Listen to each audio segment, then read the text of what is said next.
ഈ സത്യം ചെയ്തു കഴിഞ്ഞാൽ സത്യം ലംഘിക്കുക എന്നുള്ളത് കറാഹത്താണ്. സത്യം ലംഘിക്കല് കറാഹത്താണ് ചില കാര്യങ്ങളിൽ ഒഴികെ. ഒന്ന്, ജിഹാദിന്റെ ബൈഅത്ത്. ഒരാൾ അള്ളാഹുവിന്റെ മാർഗത്തിൽ ഞാൻ ജിഹാദ് ചെയ്യാമെന്ന് ഭരണാധികാരിയെ പിടിച്ച് സത്യം ചെയ്താൽ, കൈ പിടിച്ച് ബൈഅത്ത് ചെയ്ത് സത്യം ചെയ്യാണ്. നബി സല്ലല്ലാഹു അലൈഹി വസല്ലം അങ്ങനെ ചെയ്തിട്ടുണ്ടല്ലോ, ബൈഅത്ത് ചെയ്തിട്ടുണ്ട്. ഞാൻ അള്ളാഹുവിന്റെ മാർഗത്തിൽ ഉറച്ചു നിൽക്കും, ഈ സമരത്തിൽ ഞാൻ കൂടെ ഉണ്ടാകും എന്ന് കൈ പിടിച്ച് ബൈഅത്ത് ചെയ്ത് അള്ളാഹുവിന്റെ പേരുകൊണ്ട് സത്യം ചെയ്താൽ, അല്ലെങ്കിൽ ഒരു നന്മയായ കാര്യത്തിന്റെ മേൽ പ്രേരിപ്പിക്കൽ കൊണ്ട് സത്യം ചെയ്താൽ, സത്യം ചെയ്യാന്നുള്ളത് കറാഹത്താണ്. സത്യം ചെയ്യാന്നുള്ളത് സാധാരണ രീതിയിൽ സത്യം ചെയ്യൽ കറാഹത്താണ്. ഇമാം ഷാഫി റഹ്മത്തുള്ളാഹി പറഞ്ഞിട്ടുണ്ട്, ഞാൻ ശരിയാണെങ്കിലും തെറ്റാണെങ്കിലും ഞാൻ സത്യം ചെയ്യാറില്ല. ഞാൻ പറയുന്ന കാര്യം ശരിയാണെങ്കിലും തെറ്റാണെങ്കിലും എന്ത് ചെയ്യാറില്ല, സത്യം ചെയ്യാറില്ല. ശരിയാണ് നമ്മുടെ കാര്യമെങ്കിൽ പോലും സത്യം ചെയ്യാന്നുള്ളത് ഒരു നല്ല കാര്യമല്ല. സത്യം ആവശ്യമുള്ള സന്ദർഭത്തിലാണ് ചെയ്യേണ്ടത്. ആവശ്യമുള്ള സന്ദർഭങ്ങൾ ഏതൊക്കെയാണ്? ഒന്ന്, ഈ യുദ്ധത്തിന് പോകുമ്പോൾ.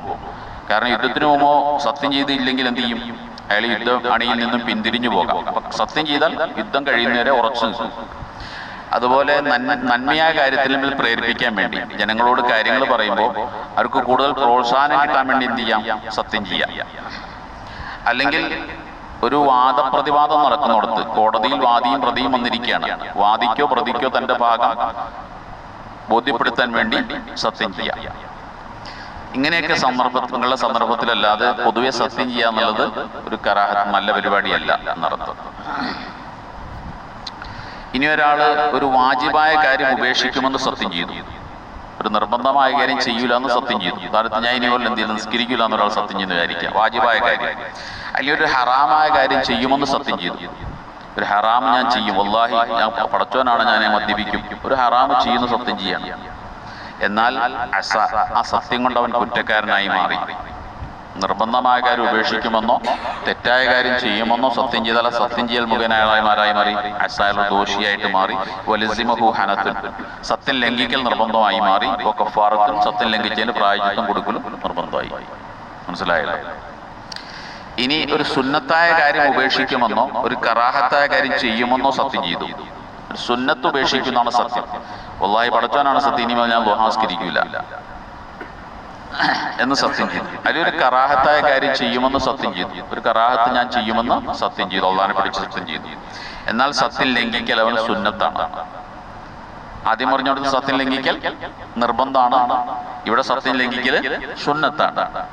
സുന്നത്തേ ഉള്ളൂ. കാരണം സുന്നത്ത് ഉപേക്ഷിക്കുന്നതാണ് സത്യം, അല്ലെങ്കിൽ കറാഹത്ത് ചെയ്യുന്നതാണ് സത്യം. അതുകൊണ്ട് സത്യം ലംഘിക്കല് സുന്നത്ത്. സത്യം ലംഘിച്ചാൽ എന്ത് വേണം? കഫാറത്ത് കൊടുക്കണം, പ്രായശ്ചിത്തം കൊടുക്കും വേണം. എവിടെ സത്യം ലംഘിച്ചാലും സത്യത്തിന് പ്രായശ്ചിത്തം ഒരു പണിഷ്മെന്റ് ഉണ്ട്, അത് കൊടുത്തിരിക്കണം. എന്താന്ന് പറയാം. ഇനി ഒരു മുബാഹായ കാര്യം, അനുവദനീയമായ കാര്യം ഉപേക്ഷിക്കുമെന്നോ ചെയ്യുമെന്നോ സത്യം ചെയ്തു. ഒരു അനുവദനീയമായ കാര്യമാണ് ചെയ്യൽ, നിർബന്ധമില്ല സുന്നത്തുമില്ല. ഒരു രാത്രി ഭക്ഷണം കഴിക്കുക എന്നുള്ളത് സുന്നത്തുമല്ല നിർബന്ധമല്ല, ഒരു അനുവദനം വേണമെങ്കിൽ കഴിക്കാൻ വേണമെങ്കിൽ കഴിക്കാതിരിക്കാം. അപ്പോൾ ഇനി മുതൽ ഞാൻ രാത്രി അത്താഴം കഴിക്കില്ല എന്നൊരു സത്യം ചെയ്തു.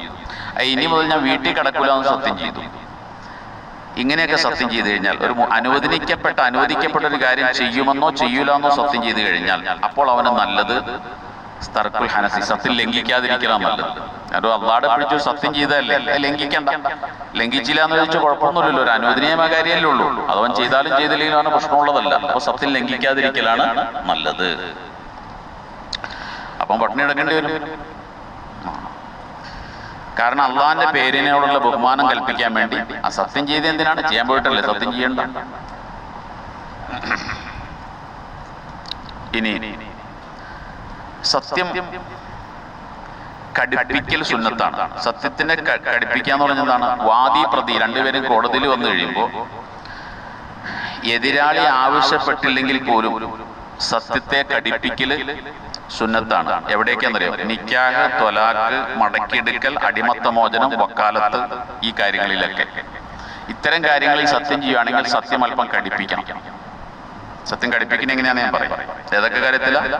നിക്കാഹിന്റെ വിഷയത്തിൽ സത്യം ചെയ്യുമ്പോൾ, ത്വലാഖിന്റെ വിഷയത്തിൽ സത്യം ചെയ്യുമ്പോൾ, ഇത്ക്ക് അടിമയെ മോചിപ്പിക്കുന്ന വിഷയത്തിൽ, ഭാര്യയെ തിരിച്ചെടുക്കുന്ന വിഷയത്തിൽ, വക്കാലത്തിന്റെ വിഷയത്തിൽ, വക്കാലത്ത് ഏറ്റെടുക്കുക ഏൽപ്പിക്കുക വിഷയത്തിൽ തർക്കമൊന്നും സത്യം ചെയ്യേണ്ടി വന്നാൽ, 20 ദീനാറിൽ കൂടുതലുള്ള സമ്പത്തിന്റെ തർക്കത്തിൽ 20 ദീനാറിൽ താഴെയാണെങ്കിൽ സത്യം നോർമൽ സത്യം മതി, ഘടിപ്പിക്കണ്ട.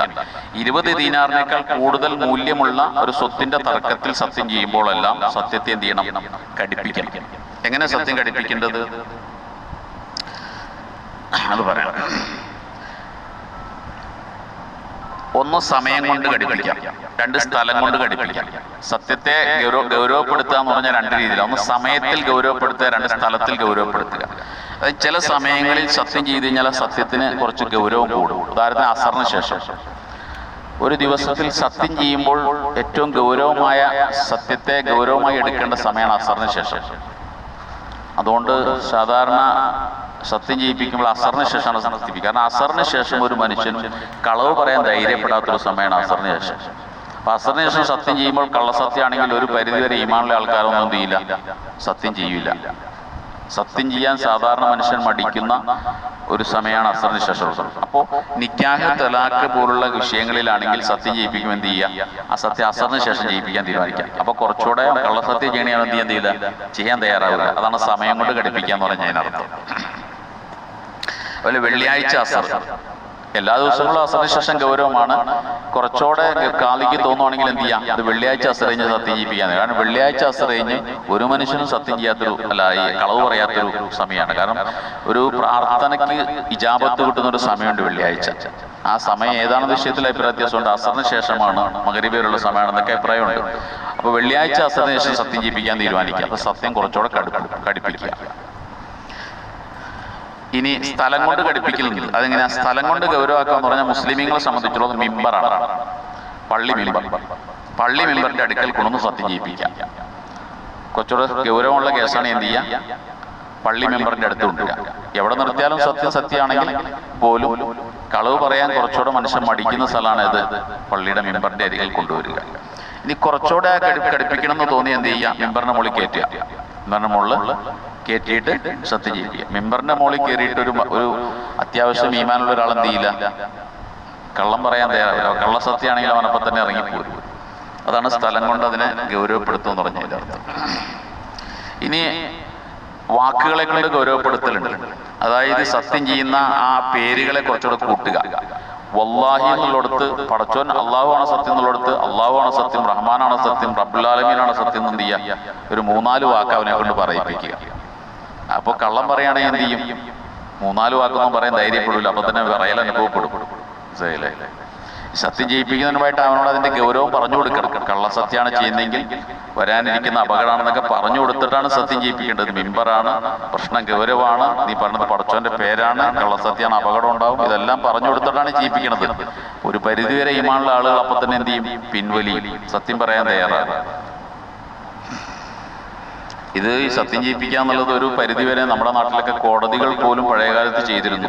സത്യം ചെയ്യിപ്പിക്കുക എന്നുള്ളത് ഖുർആൻ പിടിച്ച് മക്കബറ കയറ്റി സത്യം ചെയ്യിപ്പിക്കലുണ്ടായിരുന്നു. സത്യത്തോടെ ഒരു പേടിയുണ്ടായിരുന്നു. പക്ഷെ ഇന്ന് അതൊക്കെ പോയി. ഇന്ന് സ്വാഭാവികമായി പോയി. വെറുതെ വല്ലാഹിന്ന് കള്ളസത്യം പറയും, ഖുർആൻ എടുത്തും പറയും. ഒരു തർക്കത്തിന് 2 കക്ഷികൾ വിളിച്ചു നോക്കി, മധ്യസ്ഥന്മാർ തോറ്റു. 2 പേരും അള്ളാഹിനെ പിടിച്ച് സത്യം ചെയ്യും. പിന്നെ മധ്യസ്ഥൻ എന്ത് ചെയ്യും, ഇവരാരുടെ ശരി എന്ന് പറയാൻ കഴിയില്ല. അത് ഈമാൻ കുറഞ്ഞു പോയ കാലത്താണ് മനുഷ്യരിങ്ങനെ സത്യം ചെയ്യാൻ മടിയില്ലാതായി തീർന്നത്. അതേപോലെ തന്നെ സത്യം ചെയ്യുന്ന ആളോട് ഈ ആയത്ത് ഓതി കേൾപ്പിക്കണം. ആലി ഇമ്രാൻ സൂറത്തിൽ ഒരു ആയത്തുണ്ട്, ഇന്നല്ലദീന യശ്തറൂന ബിഅഹദില്ലാഹി വഅയ്മാനിഹിം സമനൻ ഖലീലാ. ഈ ആയത്ത് ഓതി കേൾപ്പിക്കണം. ഇന്നല്ലദീന യശ്തറൂന ബിഅഹദില്ലാഹി വഅയ്മാനിഹിം, അള്ളാഹുവിനോടുള്ള കരാറിന്റെയും അള്ളാഹുവിനോട് ചെയ്യുന്ന സത്യത്തിനും പകരമായി ഈ ദുനിയാവിന്റെ നിസ്സാരമായ വസ്തുക്കൾ നേടുന്ന ആളുകൾ, അവർക്കുള്ള ശിക്ഷയെ കുറിച്ചാണ് പറയുന്നത്. എന്ന് പറഞ്ഞാൽ അള്ളാഹുടെ പേര് പറഞ്ഞിട്ട് നിസ്സാരമായ ദുനിയാവ് നേടിയെടുക്കാൻ വേണ്ടിയാ ശ്രമിക്കുന്നെങ്കിൽ നിനക്ക് വലിയ അദാബ് വരാനുണ്ട് എന്ന് സൂചിപ്പിക്കുന്ന ഒരു ആയത്താണത്. ഈ ആയത്ത് അവൻ ഓതി കേൾപ്പിക്കുക, എന്നിട്ട് അവനോട് കാര്യം പറഞ്ഞു കൊടുക്കണം, എന്നിട്ട് സത്യം ചെയ്യിപ്പിക്കുക. അപ്പൊ കള്ളസത്യമാണെങ്കിൽ ചെയ്യാൻ തയ്യാറാവില്ല ഒരു പരിധി വരെ. ഇങ്ങനെയൊക്കെയാണ് സത്യത്തെ ഘടിപ്പിക്കുക എന്ന് പറയുന്നത്. അതുപോലെ തന്നെ മുസഹഫ് അവന്റെ മടിയിൽ വെക്കുക, ഖുർആൻ എടുത്തിട്ട് അവന്റെ മടിയിൽ വെക്കുക. അത് ഒരു സത്യത്തെ ഗൗരവപ്പെടുത്തുന്ന രീതിയാണ്. ഇങ്ങനെയൊക്കെ ഗൗരവപ്പെടുത്താൻ വേണ്ടി ശ്രമിക്കണം ആവശ്യമുണ്ടെങ്കിൽ. ഇനി സത്യം ചെയ്യുന്ന സന്ദർഭത്തിൽ കോടതിയുടെ മുന്നിൽ, ജഡ്ജിയുടെ മുന്നിൽ സത്യം ചെയ്യുമ്പോൾ അവിടെ പരിഗണിക്കപ്പെടുന്നത് നിയ്യത്തുൽ ഹാക്കിമി, ആ ജഡ്ജിയുടെ നിയ്യത്താണ് പരിഗണിക്കപ്പെടുക. സത്യം ചെയ്യാൻ വേണ്ടി കക്ഷിയോട് ആവശ്യപ്പെട്ട ജഡ്ജിയുടെ നിയ്യത്താണ് പരിഗണിക്കുക. അത് പറയാൻ കാരണം ഫലാ യദ്ഫഉ ഇസ്മൽ യമീനിൽ ഫാജിറത്തി ബിനഹി തൗരിയത്തി. തൗരിയത്തുണ്ട്, മറച്ചു പറഞ്ഞതുകൊണ്ട് കള്ളസത്യം ചെയ്ത കുറ്റത്തിൽ നിന്നും കക്ഷി ഒഴിവാകൂല എന്നർത്ഥം. മറച്ചു പറയാന്ന് പറഞ്ഞൊരു പരിപാടിയുണ്ട്. അതായത് തെറ്റിൽ നിന്ന് രക്ഷപ്പെടാൻ വേണ്ടി വാക്കുകളെ എന്ത് ചെയ്യാമെന്ന് മറച്ചു പറയാം. മനസ്സിലൊന്ന് ഉദ്ദേശിക്കുക, പുറത്ത് വേറൊന്ന് പറയുക. അപ്പോൾ ഞാൻ ഉദ്ദേശിച്ചത് വേറെയാണ് എന്ന് പറഞ്ഞിട്ട് അയാൾക്ക് തെറ്റിന്ന് എന്ത് ചെയ്യാൻ കഴിയും? രക്ഷപ്പെടാൻ കഴിയും. അങ്ങനെ രക്ഷപ്പെടാൻ കഴിയില്ല. കാരണം ജഡ്ജിയുടെ നീയത്താ നോക്കുക. സത്യം ചെയ്യാൻ ജഡ്ജി ആരോട് ആവശ്യപ്പെട്ടോ അപ്പോൾ ജഡ്ജിയുടെ നീയത്താണ് നോക്കുന്നത്, കക്ഷിയുടെ നീയത്തല്ല. അതുകൊണ്ട് അയാൾക്ക് മറച്ചു പറഞ്ഞുകൊണ്ട് ഒഴിവാക്കാൻ കഴിയില്ല. ഉദാഹരണത്തിന് ഹാക്കിം ജഡ്ജി കേൾക്കാത്ത രീതിയിൽ ഒരാൾ എന്ത് ചെയ്യാ ഇൻഷാ അല്ലാഹ് എന്ന് പറയാം, ഞാൻ അവന്റെ മുതൽ മോഷ്ടിച്ചിട്ടില്ല ഇൻഷാ അല്ലാഹ്. ഇത് ആദ്യം പറഞ്ഞ് ഉറക്കെ പറയും, രണ്ടാമത്തെ എന്ത് ചെയ്യും? ജഡ്ജി കേൾക്കാതെ പതുക്കെ പറയും. അപ്പൊ ഇവൻ എന്ത് ചെയ്തു? ഈ ഇൻഷാ അല്ലാഹ് പറയലിലൂടെ വാക്കാൽ അവൻ രക്ഷപ്പെട്ടിട്ടുണ്ട് എന്ന് വേണേ അവന് ചിന്തിക്കാം. പക്ഷെ അത് പറ്റൂല. കാരണം ഇവന്റെ മനസ്സിലുള്ള നീയത്തല്ല നോക്കേണ്ടത്, ജഡ്ജിയുടെ നീയത്താണ്. ജഡ്ജി ഇവനെ കൊണ്ട് സത്യം ചെയ്യിപ്പിക്കാൻ പറഞ്ഞല്ലോ, സത്യം ചെയ്യിപ്പിക്കുകയാണല്ലോ. ജഡ്ജിയുടെ ഉദ്ദേശം നോക്കണം. അപ്പൊ ഇവന് ഇൻഷാ അല്ലാഹ് പറഞ്ഞുകൊണ്ട് എന്ത് ചെയ്യാൻ ഒഴിവാക്കാൻ കഴിയില്ല. ഈ തൗരീത്ത് എന്ന് പറഞ്ഞാൽ മനസ്സിലായി. ഇപ്പോ ദാറുൽ മറ്റേ സ്വാതന്ത്ര്യ സമരം നടക്കുന്ന സമയത്ത് 1857 ഷിബായി ലഹള എന്ന് പറഞ്ഞ സ്വാതന്ത്ര്യ സമരം നടക്കുമ്പോൾ ദാറുൽ ദേവബന്ദില് ഖാസിം നാനൂത്തവി റഹ്മത്തുള്ളാഹിനെ അറസ്റ്റ് ചെയ്യാൻ വേണ്ടി പോലീസുകാർ ബ്രിട്ടീഷ് പട്ടാളം വന്നു. അദ്ദേഹം അതിനകത്ത് സമരത്തിന് നേതൃത്വം കൊടുത്ത മുന്നണി പോരാളികൾപ്പെട്ടൊരു പണ്ഡിതനായിരുന്നു. അദ്ദേഹത്തെ അറസ്റ്റ് ചെയ്യാൻ വേണ്ടി അദ്ദേഹത്തിന്റെ റൂമിലേക്ക് കയറി വന്നു. അപ്പൊ അദ്ദേഹം കസേരയിൽ നിന്ന് എണീറ്റ് മാറിയിരുന്നു. അപ്പൊ ഈ പട്ടാളക്കാർക്ക് വന്നവർക്ക് അറിയില്ല ഖാസിം നാനൂത്തവി ആരാന്ന് അറിയില്ല. ഇദ്ദേഹത്തോട് ചോദിച്ചു, ഖാസിം നാനൂത്തവി ഇവിടെ ഉണ്ടോന്ന് ചോദിച്ചു. അപ്പൊ അദ്ദേഹം പറഞ്ഞു, ഇത്രയും നേരം ഇവിടെ ഇരിപ്പുണ്ടായിരുന്നു പറഞ്ഞു. ഇത്ര നേരം ഇവിടെ ഇപ്പൊ അവിടെ ഇരിപ്പില്ല, എഴുതി മാറി നിൽക്കാണ്. ഇതാണ് തൗരീത്ത് എന്ന് പറയുന്നത്. അദ്ദേഹം പറഞ്ഞു ശരിയല്ലേ, ഇത്ര നേരം ഇരിപ്പുണ്ടായിരുന്നു, അവിടെ ഇരിപ്പില്ല, എണീറ്റ് മാറിയിരിക്കുന്ന ഞാൻ തന്നെയാണ് ആള്, മനസ്സിലായില്ലേ?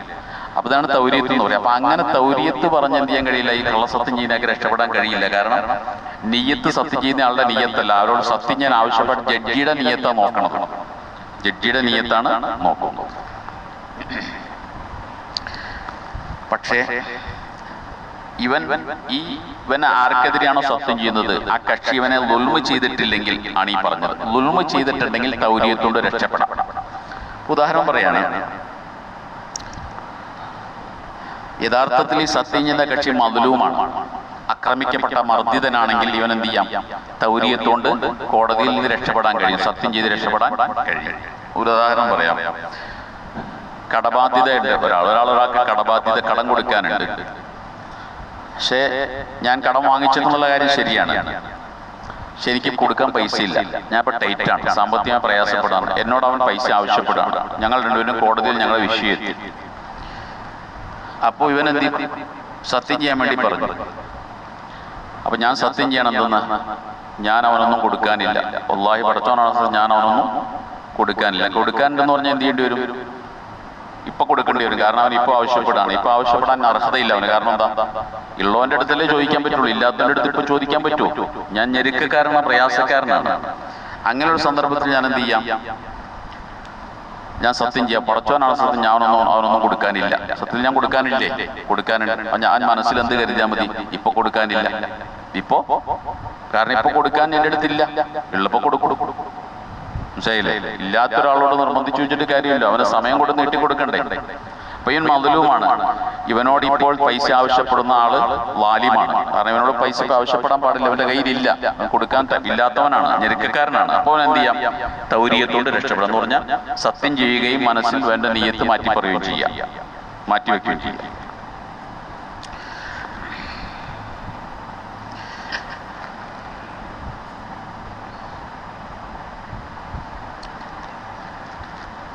ഇനി ഇങ്ങനെ സത്യം ചെയ്തത് കൊണ്ട് ഇവൻ അവന് കൊടുക്കാനുള്ള അവകാശത്തിൽ നിന്ന് രക്ഷപ്പെടൂല. പൈസ കൊടുക്കാനുള്ളത് കൊടുക്കണം, പൈസ കൊടുക്കാനുള്ളത് കൊടുക്കണം. പിന്നെ എന്തിനാ അവൻ രക്ഷപ്പെടുക? ഇവനിപ്പോ കോടതിയിൽ വന്ന് സത്യം ചെയ്യേണ്ടി വന്നല്ലോ, ആ കുറ്റത്തിൽ നിന്ന് ഒഴിവാകുന്ന മാത്രമേ ഉള്ളൂ. പൈസ കൊടുക്കേണ്ടി വരും. ഇപ്പോഴും അവൻ സത്യം ചെയ്യാൻ നിർബന്ധിതനായത് ഇവന്റെ കയ്യിൽ ഇപ്പൊ പൈസ ഇല്ല, ഇവനിപ്പോ ചോദിക്കുകയും ചെയ്യുന്നു. ഇവന് കോടതിയിൽ നിന്ന് രക്ഷപ്പെടേണ്ടി വരും.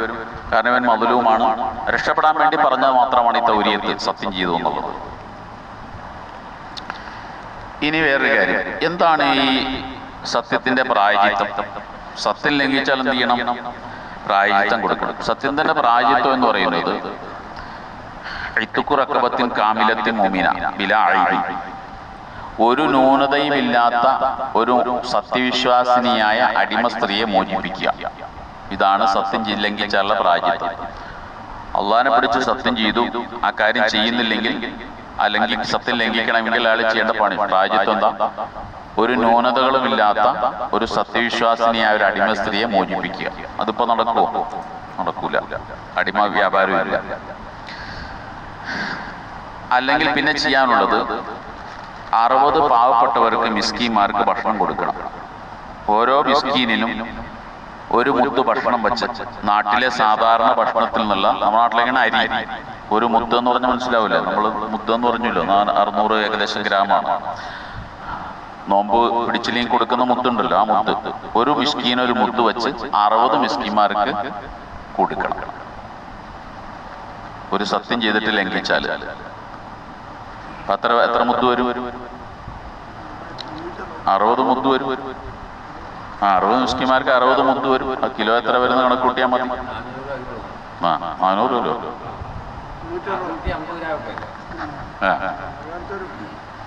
അത്രയും കൊടുക്കണം. അപ്പൊ നിസ്സാരമല്ല, അത് പടച്ചോന്റെ പേര് വിളിച്ച് സത്യം ചെയ്തതല്ലേ. അപ്പൊ ആ കാര്യം പാലിച്ചില്ല, ലംഘിക്കുകയാണെങ്കിൽ ഇത്രയും ചെയ്യണം. അതിന് കഴിഞ്ഞ് വസ്ത്രം കൊടുക്കുക, ഭക്ഷണം കൊടുക്കുക, അല്ലെങ്കിൽ വസ്ത്രം കൊടുക്കുക. സാധാരണ ഒരു ആൾ ധരിക്കുന്ന വസ്ത്രം ഉണ്ടല്ലോ, വസ്ത്രം കൊടുക്കുക. അങ്ങനെ 60 പേർക്ക് വസ്ത്രം കൊടുക്കണം. അതിനും കഴിഞ്ഞില്ലെങ്കിൽ 3 ദിവസം നോമ്പ് പിടിക്കണം. 3 ദിവസം നോമ്പ് പിടിക്കണം. തുടർച്ചയായി പിടിക്കണമെന്നില്ല, വിട്ടുവിട്ടാണെങ്കിൽ 3 ദിവസം നോമ്പ് പിടിക്കണം. ഇതാണ് സത്യം ചെയ്തിട്ട് ലംഘിച്ചാലുള്ള കഫാറത്ത് പ്രായജിത്വം എന്ന് പറയുന്നത്. അടിമസ്ത്രീയെ മോചിപ്പിക്കുക, അത് കഴിയില്ലെങ്കിൽ, അത് കഴിയാത്ത സ്ഥലമാണോ നമ്മുടേത്, അപ്പോൾ നമ്മൾ 60 മിസ്കീന്മാർക്ക് ഭക്ഷണം കൊടുക്കുക, അല്ലെങ്കിൽ 3 ദിവസം നോമ്പ് പിടിക്കുക തുടർച്ചയായിട്ട് വേണമെന്നില്ല. ഇതാണ് സത്യം ലംഘിച്ചാലുള്ള പ്രായജിത്വം എന്ന് പറയുന്നത്. പൊതുവേ സത്യത്തെക്കുറിച്ച് നമ്മൾ മനസ്സിലാക്കേണ്ടത്, സത്യം ചെയ്യാന്നുള്ള അത്ര നല്ലൊരു കാര്യമല്ല. അത്യാവശ്യ സന്ദർഭത്തിൽ മാത്രമാണ് സത്യം ചെയ്യേണ്ടത്. സത്യം ശരിയാകണമെങ്കിൽ അള്ളാഹുവിന്റെ പേര് കൊണ്ടോ അള്ളാഹുവിന്റെ വിശേഷണങ്ങളെ കൊണ്ടായിരിക്കണം. അള്ളാഹുവിന്റെ പേരും വിശേഷണം അല്ലാത്ത ഒരു മഖ്ലൂക്കിനെ കൊണ്ടും സത്യം ചെയ്താൽ സത്യം എന്താവില്ല? ശരിയാവില്ല. അത് നബിയുടെ പേര് കൊണ്ടാണെങ്കിലും, കഅബയെ കൊണ്ടാണെങ്കിലും, പള്ളിയെ കൊണ്ടാണെങ്കിലും, ഔലിയാക്കന്മാരെ കൊണ്ടാണെങ്കിലും സത്യം ചെയ്താൽ സത്യം ശരിയാവില്ല. സത്യം ചെയ്തു കഴിഞ്ഞാൽ നിർബന്ധമായ കാര്യം ഉപേക്ഷിക്കുന്നു, ഹറാമായ കാര്യം ചെയ്യുന്നതാണെങ്കിൽ സത്യം ലംഘിക്കുക എന്നുള്ളത് നിർബന്ധമാണ്. സത്യം ലംഘിച്ചാൽ അതിന് പ്രായജിത്വം നിർബന്ധമാണ്. പ്രായജിത്വമായിട്ട് ചെയ്യേണ്ടത് ഈ പറയപ്പെട്ട 3 കാര്യങ്ങളാണ് എന്ന് മനസ്സിലാക്കുക. സല്ലല്ലാഹു അലൈഹി മുഹമ്മദിൻ വഅലാ ആലിഹി വസല്ലം.